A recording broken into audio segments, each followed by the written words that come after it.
on this tripod.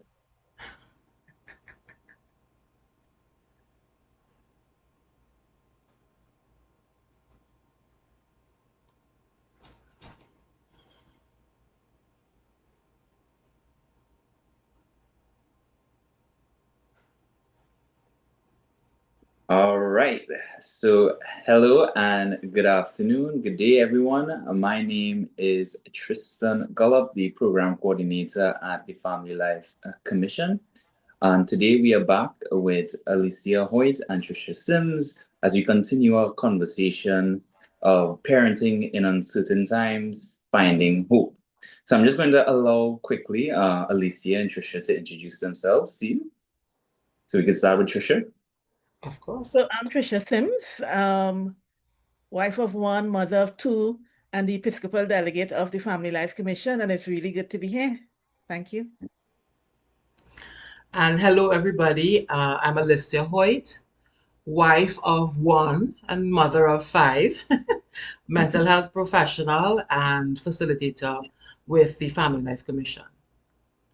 Awesome. Thank you, Alicia. Thank you, Tricia, for being here with us. Just before we begin, I just want to read an extract from an article that would have been published in the Catholic News a little while ago from our Archbishop Jason Gordon.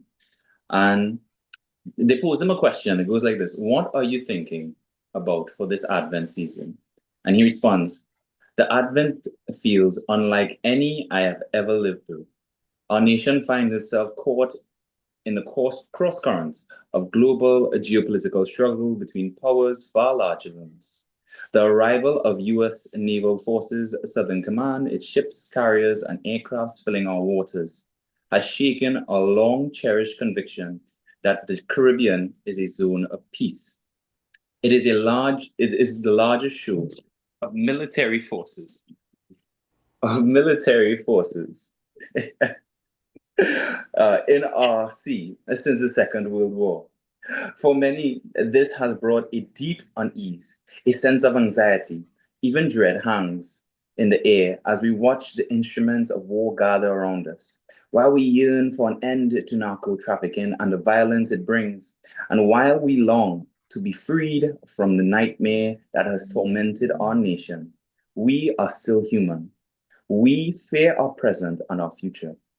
Into this tense and fragile moment, Advent dawns upon us. All year long, we have been practicing what it means to be pilgrims of hope. Now is the moment when we must become what we have been preparing to be. Hope is not sentimentality, hope is not escapism. And I think this was just a brilliant piece just Yeah. to start the conversation. As we enter this season of hope, this season of preparation for the arrival of Jesus Christ.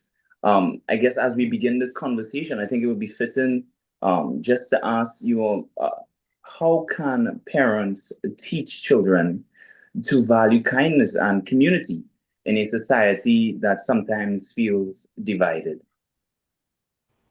Well, I think for me, before I even get to the kindness is just how you wrap your brain around all these things happening at the same time. You Definitely. know, am I stockpiling for war preparations or am I buying ham? Can I afford panchagram this year? People not even making it because it's so expensive. It's like, how do I pay attention to all these things? And is this Jubilee year still relevant? Is Advent for real?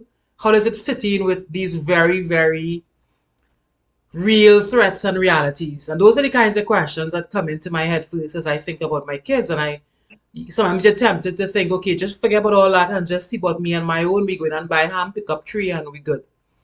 And then you realize that, well, you can't function like that. And so it becomes a question of, for me, it becomes a question of relevance. What is the relevance of Advent? What is the relevance of this year of focus on hope at this point in time? And so it really makes me stop and think, okay, this thing is for real. Advent is as real or more real, than these threats outside. So how can I live this at home how can I live it out at home? And that starts to play out in terms of how I relate with the kids and preparing for this season. Being intentional, being purposeful, being kind to them, because it's very easy for me to let my anxieties run over, balling behind them to get things done. How you go ball behind trying to put up a Christmas tree and clean the house? Well, I guess you could, right?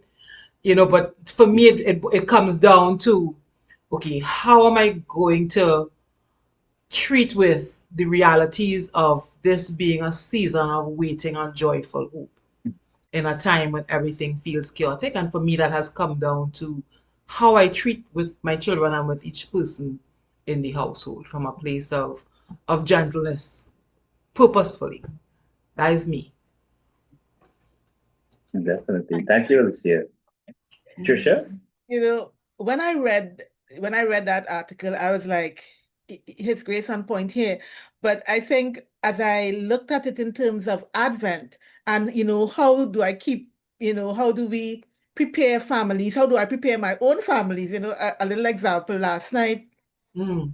Well, of course, the house is in a mess. I mean, it's Christmas. If we move into what's Thing Christmas, everywhere. in Advent, we're Mhm. preparing. And last night, long the paint there months now. But last night was the painting night. The painting would have begun. And I remember I say, I'm not helping out in the painting inside. I just gonna be on the periphery, inspecting. I the inspector. And I last night as we began painting, I felt myself feeling very anxious that they weren't doing it how I thought that they would do it, you know? And That then, I kept saying to myself, I said, you all put that paper down there and make sure that the paint don't get on my new tiles, right? And it was as if I was dealing with little tots, so the both of them look at me, Mommy, we know what we're doing, And Raymond said, Tricia, we know what we're doing. And even if the paint fall on the tiles, it's not oh the my end of God. the world. We will We just, clean it up. yeah, we clean it up. And in the midst of that, I kept thinking about Advent because I really love this time of year and how Advent really, if I really left it at just the paint and the paint falling on my new tiles, that's one thing, that's superficial. But if I take it to the level of, Mhm. okay, yes, we are preparing the tiles, we are preparing to paint the house, but how are we preparing our hearts in the midst of all this struggle? In the midst of unemployment and so on. It just helped me to see that, Trisha, um, look at what the deeper meaning is here. And for us to have a better, as we sit down to prepare for Advent, around the Advent wreath, I could have real mess that up with the paint and say, all you're doing it good and start to make confusion. But I chose not to. I chose to stay in the moment, allow them to paint. If it fell on the ground, they clean it up, and I moved away when it became a little too much. When I saw the paint falling on the tiles a little bit too much. So I think all of that is part of the Advent and preparing. Advent begins in darkness and is the light. And I think the kindness there that I was able to just allow them to do what they had to do was being kind to them, knowing that they can do it, and being kind to myself that I don't have to feel that I know what needs to be done and tell them what to do. So, it was in that spirit of Advent and kindness and preparation that I was able to see God's hand there with us. Yeah. Yeah. And that's beautiful. And well, I think to my experience, I'm a new dad, a new husband, and my wife and I, we're slowly trying to create new Christmas traditions so that at least our son will have something to look forward to. We will have something to look forward to when that time comes, and trying to establish that those family values as early as possible. Um, and I think, right now we're in the phase where, okay, everything is just cleaning, cleaning, cleaning. And we want to remember at the same time, okay, we need to make room for Christ, because that's what this season is about, essentially. As much as it's about gathering together and celebrating family, celebrating community, it's about celebrating Christ as well, the coming of Christ. So it's very important for me as well, to ensure that our family has that structure. Um, Thinking into my own family life, my past family life, I didn't really have much of a Christmas tradition in terms of, okay, when I was younger, we would go visit the family and stuff like that. And as we got older, that just kind of faded, right? So you Yes. would have, okay, let's go visit the grandparents, we visit the uncles. And as we got older, everyone just got busy, and even though it is a time for family, a time for sharing, a time for community, I feel as though we as a nation, a people, have grown very isolated, very individualistic, in a sense where we don't really feel that need for community. We have the persons in our home, and that's it. So, what would your message be to persons who feel like their inner circle is enough? You would feel to just kind of camp out home, because again, the mess outside just can sometimes feel like so much. It's not just this threat of what's happening on our shores, but people have lost jobs. We know that around this time of the year, you usually have to be more vigilant about crime. But it's not just the crime, it's just the amount of people who are in need, the amount of people who begging on the outside. It's really, really heartbreaking. And it can feel easier to just say, forget about them. It's me and mine, and we inside. But it's not a reality. You have to leave your house. And sometimes it doesn't make the anxiety about what's outside necessarily go away. You know? So I have found being intentional about how I relate with what's going on the outside, choosing to be kind and caring with my family on the inside allows me to still have a sense of control. So even though money's tight, you might be able to do the gifts the way you might have done before. It, I don't know, living it out at home in terms of what I can give is a gentle tone, is positive attention, is gentle guidance with the Christmas tree rather than insisting that it go the way I want it to go. Gentle correction where I can, take a breath, and modeling that gentleness and kindness at home at this kind of crazy season kind of brings the temperature down at home. And somehow when we step outside, when you go up a Rima or you're heading to church or wherever and you're seeing what's happening around you, I don't know. I don't know if I'm imagining it, but the children are better able to express concern for what they see around them without feeling overwhelmed. It's almost like they have a little bit of extra kindness and love to give in their concern for the other. Helping to wrap gifts for the children's party in the neighborhood or donating something in between.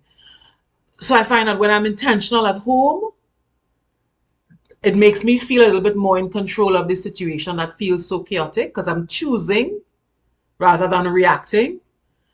And then it seems to give the family members something to go out into the world with and give a little bit of that to those around them. That's what's happening on our end. Thank you, Alicia. Tricia?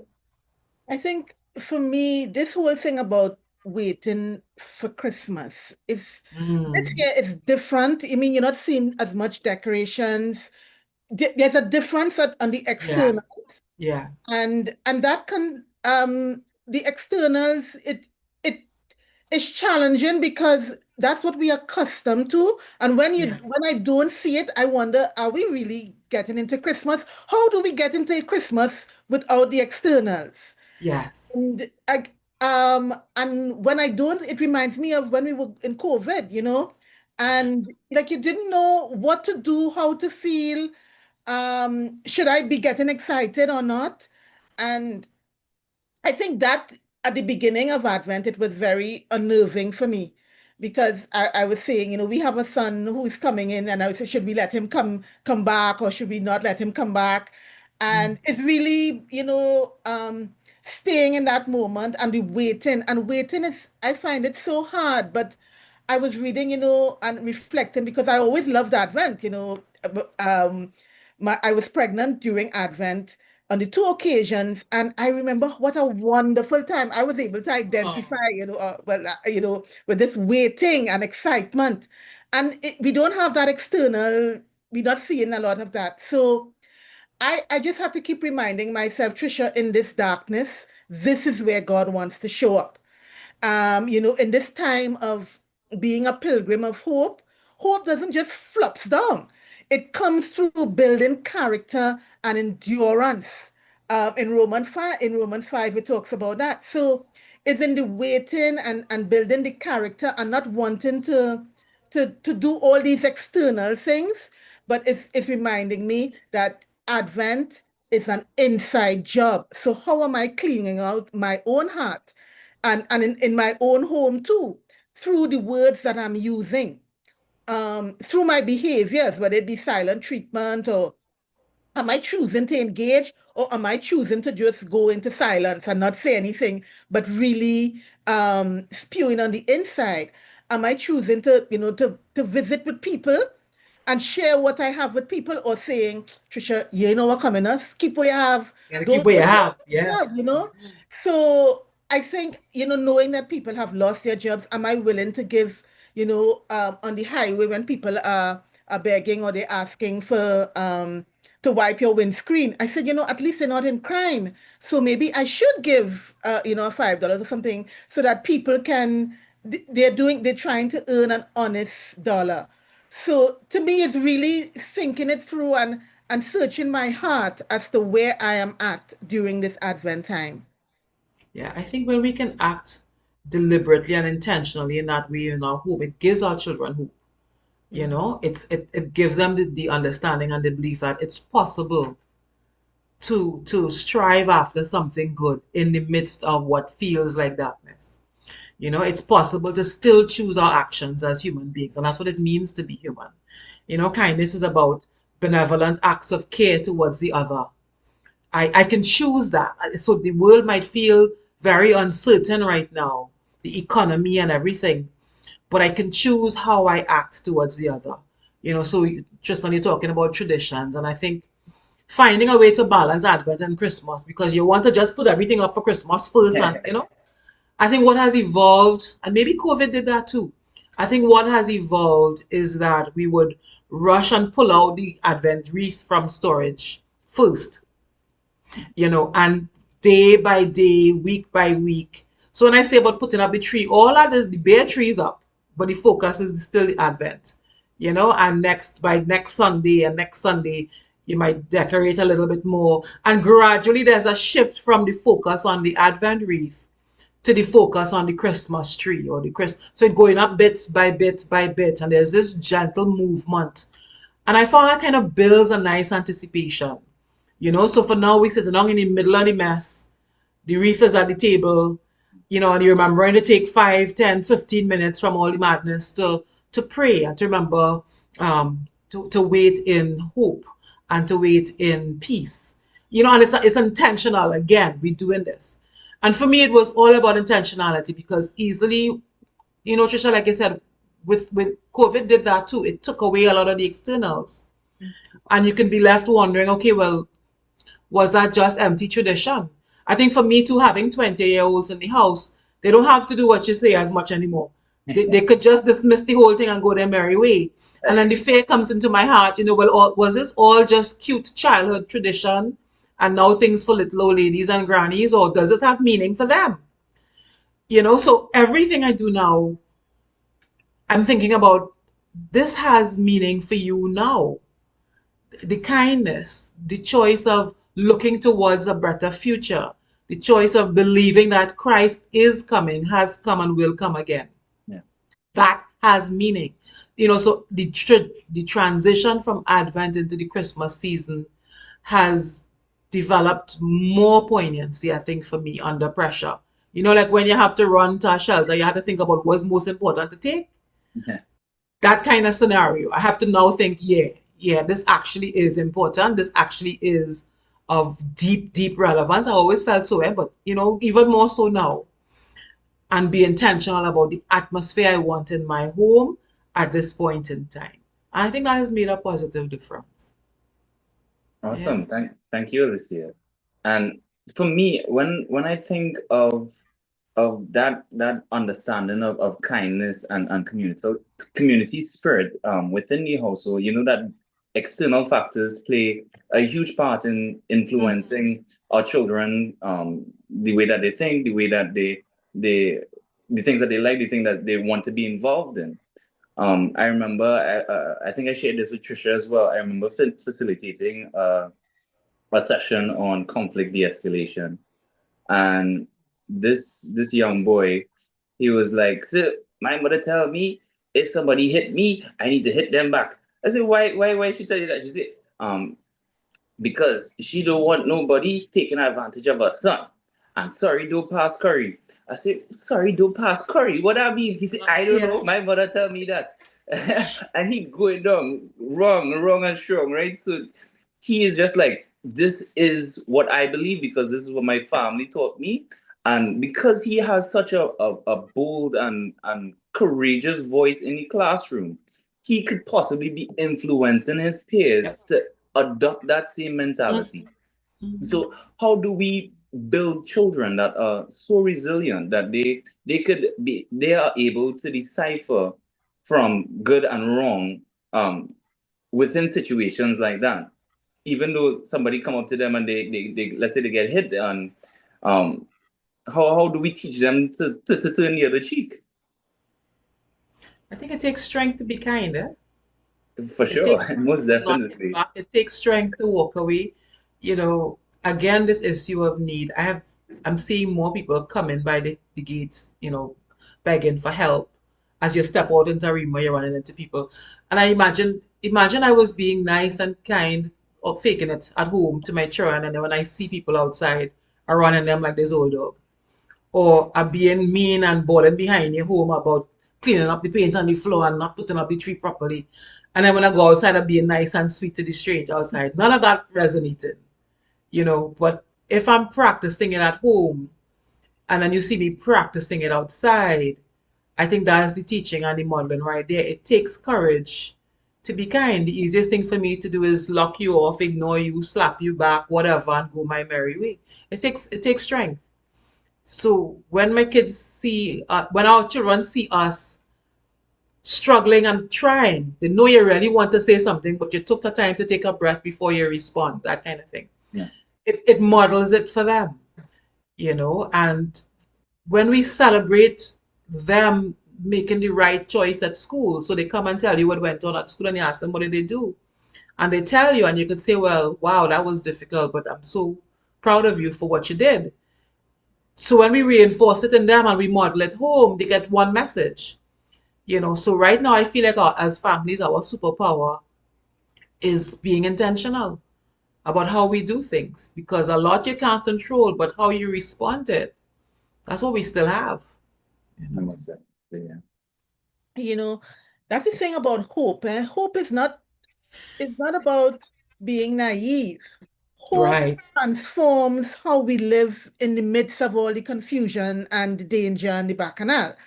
And I think that's why this season is so relevant because there's a lot happening on the outside and even on the inside. And what do we do? What are we being called to do?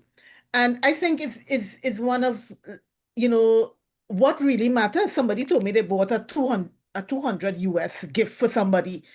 And Wow. I said, you buy that. So, and this, the family who they bought it for, you know, things are tight with them. I said, it's better you had given them that money. Why you buy that price of gift? I was kind of like, I said, Tricia, are you being out of place? But it just dawned on me that we have to refocus our Yeah. priorities. Yeah. And we may not have harm. Now, we buy that paint since in August. I wasn't going to buy no paint now. We bought that paint. And I said, um, what do we really need to focus on now? Is, you know, being together and celebrating that. Family relations can be very difficult. And in Yeah. the midst of that, God is calling us to hope. In the midst of people not talking to each other and in the midst of people fighting for this, that, the other, unemployment, how can we provide a sense of hope by being present or by the actions that we do? I think that's what this time is calling Yeah. me Yeah. towards. It's also inviting me, the little that we have, how can we share it with others? So there are a lot more people begging, coming, but this is an opportunity for us to express generosity. Yes. Um, so it's not about them begging, it's about what God is inviting me and our family to do to reach out to others. How can we share what we have in terms of those gifts? I never could have afforded a lot of gifts for Christmas. So, when I see something nice for somebody, I just bought it for them, and that was Christmas. So the gift giving wasn't such a big thing for me, but the generosity of heart, opening Yeah. my heart to other people in time of need, to my family members, especially those whom I find very challenging to deal with in the workplace. How can I show up differently? I think that's part of the advent of opening wide my heart to receive Christ at Christmas. To me, that is what the Advent is inviting me to. And in the family, even as we pray together every night, it's a real stretch sometimes. Sometimes I go in my bed, I say, look, we could forget the Advent praying tonight. And then somebody would come and say, Mommy, we're not praying Advent tonight. And while it just takes like 5 to 10 minutes, sometimes the bed is calling me more. I love my bed, right? But the Huh? You sacrifice know? to get up and go and pray around the Advent wreath, to open up my heart to what God is inviting me to in that moment and what God is inviting us to in that moment, to move from the comfort to the discomfort, knowing that God is present with us there. That's the great challenge for me during this Advent time. You know, Definitely. mhm. Go You ahead, know Alicia. what gives me joy is as a person of faith and as a professional is that more and more we're realizing that what is good for us psychologically is also good for us spiritually. And that just brings me so much peace and joy. So the when I'm feeling distressed or overwhelmed or depressed, the tending to the other, the service to the other, the charity, you know, again helps me to move beyond my own circumstance and extend some care to someone else and can give me some perspective. So things mightn't be great here. I'm really still looking to see where I get in Ponchacram this time around, but somebody have less than me. I can give from what I have still, you know. And so that is what brings me peace as a Catholic psychologist is that what we're finding is good for us mentally and psychologically is also good for us spiritually. And hope and kindness, very, very powerful virtues for your own mental health. Yeah. Thank Yes. you, Alicia. Thank you, Tricia. And as we wrap up this conversation, I just want to ask you guys one more thing with regards to just giving some advice to our viewers. Maybe some parents may feel like they haven't done enough or they haven't done their best or with regards to trying to instill this value of kindness or communal life. Uh, and they feel uncertain as to what this would mean for their children. What advice would you give to them? Well, you are enough. Yeah. You are a child of God. You are enough. And the thing about it is that we always have an opportunity to begin again. The next moment is an opportunity to begin again. And I think that's all of us in our relationship with God, to begin again. So I would say, reach out for support if you need support, if you don't have things. But as a parent, if you're not accustomed in your mind showing kindness, you know that you can begin with a kind word. You can begin with a touch. You can begin with a hug. You can begin with a tap on the shoulder. You can begin by your presence, facing the child as you talk with them, acknowledging what they're saying. All of those are small steps, but they are great steps towards hope, who is a person. Yeah. Definitely. Thank you, Tricia. Alicia? I think if you want to fight up with anything this season, fight with making your home a sanctuary. If your neighborhood is chaotic, make your home a sanctuary. If you don't have control over all aspects of the home, make your room a sanctuary. If you don't adjust your bed, so that when your family members are in your presence, there's sanctuary. There's a space of peace. There's a space of hope. Practice that pause. We've been talking about that, I think, whole year. Taking that breath in the moment and being intentional when I'm about to relate. especially with our children. So I might be beating myself about not being able to buy the expensive gifts this year. Believe you me, what you have to give in terms of your presence and your affection will mean more. They mightn't look like that way right now, but in this world right now that seems so chaotic, you being able to provide a gentle presence to your children is going to mean more than anything. So fight up for home to be a sanctuary this Christmas. One breath at a time, one interaction at a time. I think that's Yes. it. Thank you, Alicia. Thank you, Tricia. As we wrap up our Archdiocesan conversations on parenting and uncertain times, finding hope. I just want to say thank you all for watching. Thank you all for tuning in. For those who may be watching live, thank you very much. I know some persons may have questions that they would like for us to have in future conversations. You could feel free to leave those in the comment section below. Even with regards to finding out more about our social media and stuff like that, all of that will be listed in the description of this video. So I again thank Alicia, thank you Tricia for joining us and encouraging us and sharing your words of wisdom. Thank you. Thank you.